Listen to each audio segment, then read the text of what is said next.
जय श्री कृष्णा। श्री कृष्णा कहते हैं, जीवन में परिश्रम ही सब कुछ है।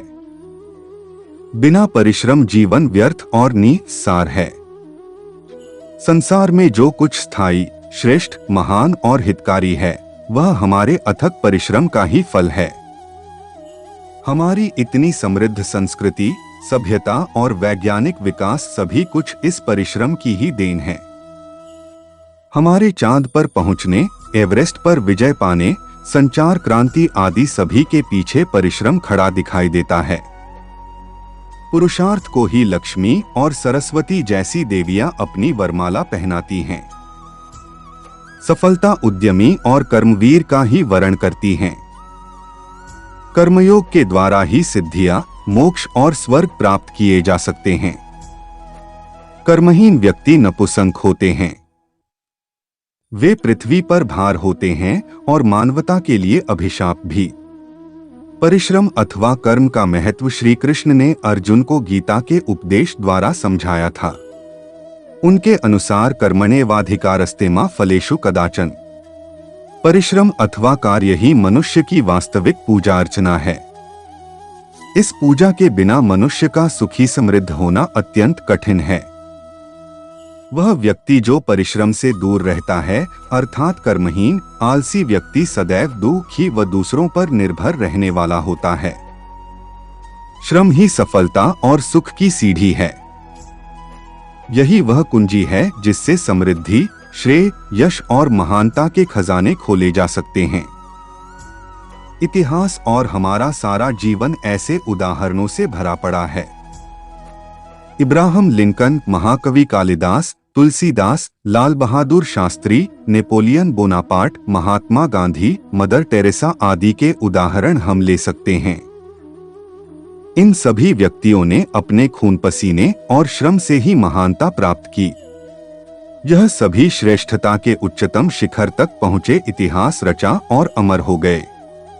लिंकन का जन्म एक अत्यंत निर्धन किसान परिवार में हुआ था। उसका परिवार एक लकड़ी की झोंपड़ी में रहता था।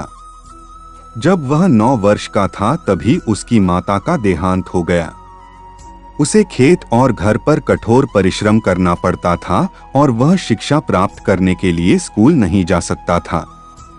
उसने डाकिये के पद पर काम किया और वहां जो समाचार पत्र आदि आते थे, उन्हें उनके पतों पर पहुंचाने से पहले लिंकन उन्हें जल्दी से स्वयं पढ़ लेता था। उसने लोगों से पुस्तकें पढ़ी और इस तरह विद्या का अध्ययन किया। अपनी गहरी लगन, अथक परिश्रम और पुरुषार्थ से लिंकन निरंतर आगे ही आगे बढ़ता रहा और अपनी मेहनत के बलबूते अमेरिका जैसे शक्तिशाली देश का महान राष्ट्रपति बना। हमारी सभ्यता, संस्कृति, आर्थिक और वैज्ञानिक समृद्धि के मूल आधार ये ही स्त्री पुरुष हैं। इन्हीं कर्मवीरों के हम सचमुच ऋणी हैं। उदाहरण के लिए हम कालिदास के जीवन को ले सकते हैं। शुरू में कालिदास बिल्कुल मूर्ख था। वह इतना मूर्ख था कि जिस डाली पर बैठा हुआ था, उसी को काट रहा था। कुछ लोगों ने चालाकी से उसका विवाह प्रतिभा संपन्न राजकुमारी विद्योत्तमा से करवा दिया। जब विद्योत्तमा को सच्चाई का पता चला तो उसने दुख से अपना सिर पीट लिया और कालिदास को घर से निकाल दिया। इस अपमान, निरादर और ताड़ना से कालिदास तड़प उठा। उसकी नींद खुल गई। वह काशी चला गया और वहां संस्कृति का अध्ययन किया, काव्य सृजन सीखा और प्रकांड पंडित होकर अवंती लौटा। उसकी प्रखर प्रतिभा को देखकर विद्योत्तमा और दूसरे सभी दरबारी लोग आश्चर्यचकित रह गए। कालिदास ने अपने अथक और निरंतर परिश्रम से वह कर दिखाया जो असंभव था। महामूर्ख से महापंडित की यह यात्रा परिश्रम का एक अद्भुत वस्तुपाठ है। हमें इससे शिक्षा लेनी चाहिए, इसका अनुसरण करना चाहिए तथा कर्मयोग को अपनाना चाहिए। परिश्रम के अभाव में प्रतिभा का भी कोई महत्व नहीं। प्रतिभाशाली व्यक्ति को भी कड़े परिश्रम और पुरुषार्थ की आवश्यकता होती है। सफलता में यदि 10% भाग प्रतिभा का मान लिया जाए तो 90% भाग परिश्रम के ही खाते में जाता है। सच्चाई तो यह है कि श्रम का कोई विकल्प नहीं।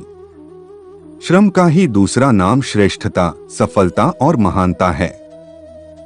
परिश्रम की पहुंच से बाहर कुछ भी नहीं, न स्वर्ग, न मोक्ष, न सफलता, न श्रेष्ठता और न ही महानता।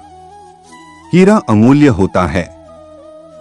यह प्रकृति की एक अनुपम देन है। राजा महाराजाओं के ताज इससे सुशोभित होते हैं। विश्व की सुंदरतम नारियों का श्रृंगार बनता है।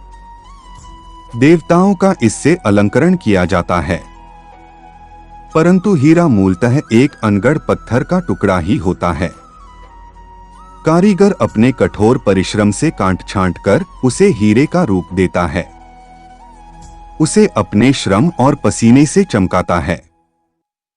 इस कठोर परिश्रम के पश्चात ही हीरे का वास्तविक मूल्य और उपयोगिता प्रकट होती है। मनुष्य अपनी नियति और भाग्य का स्वयं निर्माता है। नीति कभी पूर्व निर्धारित या निश्चित नहीं होती। ग्रह नक्षत्र हमारे भाग्य विधाता नहीं होते। हमारे पूर्व जन्मों के कर्म फल ही हमें भाग्य के रूप में दिखाई देते हैं। हम स्वयं ही अपने मित्र या शत्रु हैं। हमारे कर्म ही हमारी नियति निश्चित करते हैं। यह सारा संसार और इसके कार्य व्यापार कर्म प्रधान हैं। कर्मवीर अपने भाग्य का स्वयं निर्माण करते हैं। मनुष्य का कर्म पर ही अधिकार है, उसके फल पर नहीं। मनुष्य स्वभाव से ही कर्मशील है। हमें कठोर परिश्रम करना चाहिए। काम से जी चुराना हमें शोभा नहीं देता। आलसी विद्यार्थी असफल रहते हैं और जीवन में कभी कुछ अच्छा नहीं कर पाते। इसके विपरीत परिश्रमी छात्र सफल होते हैं। वे पुरस्कार प्राप्त करते हैं और अपने विद्यालय का नाम रोशन करते हैं और जीवन में ऊंचे तथा महत्वपूर्ण पद प्राप्त करते हैं। कर्महीन और आलसी व्यक्ति ही भाग्य की दुहाई देते हैं। वे वस्तुओं और स्थितियों में दोष निकालते हैं और अपने दुर्भाग्य का रोना रोते हैं। तो दोस्तों, आज के वीडियो में बस इतना ही। मिलते हैं हमारे अगले वीडियो में। तब तक आप खुश रहें, स्वस्थ रहें। जय श्री कृष्णा।